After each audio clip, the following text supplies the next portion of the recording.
అందరికీ నమస్కారమండి. తెలంగాణ రాష్ట్ర వ్యాప్తంగా ఉన్న పెన్షన్‌దారులకు అయితే రాష్ట్ర ప్రభుత్వం శుభవార్తయితే చెప్పిందనమాట. సో, మనకి ఈ యొక్క పెన్షన్ సంబంధించి డబ్బులనేవైతే జమ చేయబోతుందండి. అయితే దేనికి నిధులు ఎప్పుడు విడుదల చేస్తారో దానిపై చాలా మందికి సందేశం అయితే ఉంది. ఈ వీడియోలో మొత్తంగా తెలుసుకుందామండి. ఎప్పుడు విడుదల చేస్తారో ప్రతీదీ కూడాని.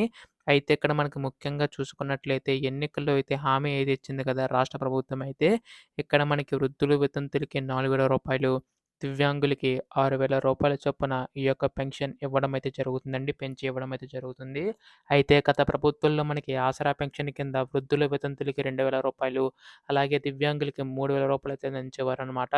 అయితే ఈ యొక్క ప్రభుత్వం అధికారంలోకొచ్చిన తర్వాత ఈ యొక్క పెన్షన్ పెంచి ఇస్తామని హామీ అయితే ఇవ్వడం అయితే జరిగింది. అయితే ఇప్పుడు ఈ యొక్క పథకం సంబంధించి నిధులు ఎప్పుడు విడుదల చేస్తారో దానిపై చాలా మందికి సందేశం అయితే ఉంది. ఈ వీడియోలో మొత్తంగా తెలుసుకుందామండి. అంతకంటే ముందు కొత్తగా ఎవరైనా మన ఛానల్‌ని చూసినట్లయితే దయచేసి వెంటనే ఛానల్‌ని అయితే సబ్స్క్రైబ్ చేసుకోండి.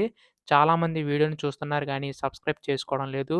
మీరు గనక సబ్స్క్రైబ్ చేసుకుంటే ఇటువంటి లేటెస్ట్ అప్డేట్స్ అన్నీ కూడా మీకైతే ముందుగా తెలియజేస్తాను. అందుకోసం వెంటనే ఛానల్‌ని అయితే సబ్స్క్రైబ్ చేసుకోండి. అలాగే వీడియోకైతే లైక్ చేయండి. దీని ద్వారా మరికొంతమందికి ఈ సమాచారం అయితే అందుతుంది. ఇంకా ఆలస్యం చేయకుండా వీడియోలోకైతే వెళ్ళిపోదాం. సో, ముఖ్యంగా ఇక్కడ చూసుకున్నట్లయితే ఎన్నికల్లో అయితే హామీ అయితే ఇచ్చింది కదా! రాష్ట్ర ప్రభుత్వం అయితే. ఇక్కడ వృద్ధులు, వితంతులకి రూ. 4,000 అలాగే దివ్యాంగులకి రూ. 6,000 చొప్పున అందించబోతుందండి.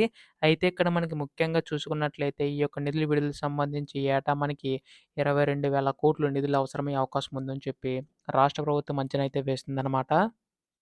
సో, మరి ఇక్కడ చూసుకున్నట్లయితే ఈ యొక్క నిధులు ఎప్పుడు విడుదల చేస్తారన్న దానిపై చాలామందికి సందేశం అయితే ఉందండి. అయితే మనకొచ్చిన సమాచారం ప్రకారం ఏంటంటే, ఈ యొక్క నిధులు ఎట్టి పరిస్థితుల్లోనూ మనకి ఈ యొక్క నెలలో విడుదల చేసే అవకాశం ఉన్నట్లుగా రాష్ట్ర ప్రభుత్వం అయితే అనుకున్నట్టు తెలుస్తుందండి. ఎందుకంటే, మనకి ఇప్పటికే ఈ యొక్క డిసెంబర్ 7వ తేదీ నాటికి ప్రభుత్వం వచ్చి ఏడాది పాటు అవుతుంది. కానీ ఇప్పటివరకు ఈ యొక్క పథకం సంబంధించి జమ చేయలేదని చెప్పి చాలామంది అడుగుతున్నారు. సో, దీనిపై కూడా రాష్ట్ర ప్రభుత్వం ఏంటంటే ఈ యొక్క నిధులు విడుదల చేయడానికి సిద్ధమైనట్లు తెలుస్తుందండి.